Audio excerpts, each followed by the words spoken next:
David Debloc fait partie des nombreux présumés casseurs identifiés lors de la manifestation nationale du 6 novembre dernier. Cité à comparaître dans le cadre d'une procédure en accéléré devant le tribunal correctionnel de Bruxelles, le docker anversois reconnaît avoir participé aux violences, mais son comportement n'était pas prémédité. Je pense qu'il s'est fait entraîner dans quelque chose qu'il ne voulait absolument pas, mais il y a à un moment donné un scénario où il s'est laissé entraîner par une situation qui n'était pas juste.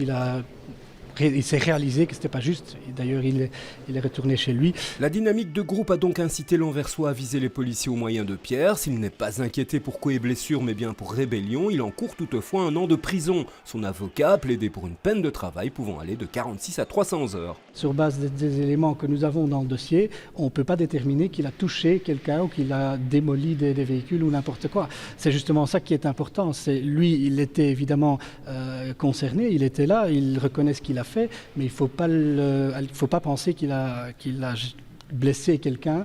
David Debloc n'est pas un cas isolé. D'autres dockers soupçonnés de violence seront également invités à se présenter devant le tribunal correctionnel dans les semaines à venir. De son côté, le ministère public n'a pas daigné se prononcer. Le verdict est attendu le 8 janvier 2015.